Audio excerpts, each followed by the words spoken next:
সুন্দরগঞ্জের শান্তিরাম ইউনিয়নের ২ নং ওয়ার্ড পরান গ্রাম। প্রায় ৮,০০০ মানুষের বসবাস এই জনপদে। এই গ্রামের প্রতিদিনের জীবন, মানুষের চলাচল সবকিছুর কেন্দ্রবিন্দু হয়ে উঠেছে কিছু পরিচিত মোড়। এর মধ্যে রয়েছে পরান কসর আলী মাদ্রাসার মোড়, ক্লিনিকের মোড়, আমতলির মোড়, আর তাদের মধ্যে সবচেয়ে পুরনো পরিচিত পরান চৌরাস্তার মোড়। গল্পটা একটা মোড়ের না, গল্পটা একটা গ্রামের। আজ আমরা জানার চেষ্টা করব এই পরান গ্রামের মোড়গুলোর ইতিহাস সম্পর্কে। মোড় হিসেবে পরান চৌরাস্তা মোড়কেই আমি প্রাচীন মনে করব, কারণ ৯০ দশকে প্রথম দিকে এর যাত্রা শুরু। আর পরানে এছাড়া অন্য কোনো মোড়ের অস্তিত্ব আমরা দেখি নাই। তবে এখন তো আরও ২-৩-৪টা মোড় হয়েছে।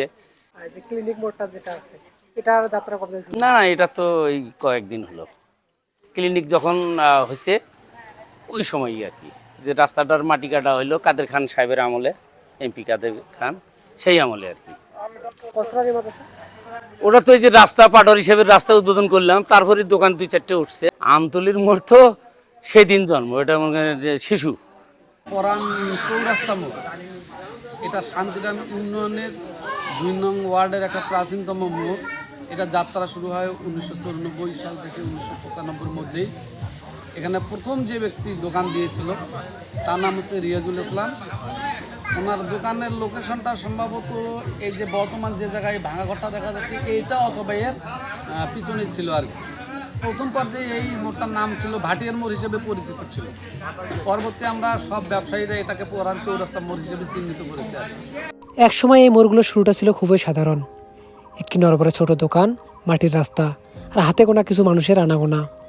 কিন্তু সময় থেমে থাকেনি। দিন গড়িয়েছে, বছর পেরিয়েছে, আর সেই সাথে বদলে গেছে এই মোড়গুলোর চেহারা। আজ এখানে গড়ে উঠেছে অসংখ্য দোকানপাট, মানুষের ভিড়, ব্যস্ততার জীবনের ছন্দ। দিনের শেষে সন্ধ্যা নামলেই এই মোড়গুলো হয়ে ওঠে এক টুকরো মিলন মেলা। চায়ের কাপে জমে ওঠে গল্প, হাসি আর আড্ডায় ভরে ওঠে চারপাশ। এখানেই দেখা মেলে পুরনো বন্ধুদের, এখানেই তৈরি হয় নতুন সম্পর্ক, এখানেই জন্ম নেয় গ্রামের অগণিত গল্প। শুধু এগুলো মন নয়, এগুলো মানুষের অনুভূতির জায়গা, একটি গ্রামের জীবন্ত ইতিহাস।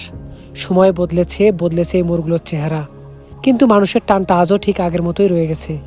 কত ব্যস্ততা শেষে মানুষ আজও ছুটে আসে এই মোড়গুলোতে, কিছুটা হাসি নিজের মতো করে নিতে, আর রেখে যেতে কিছু নতুন রঙিন স্মৃতি।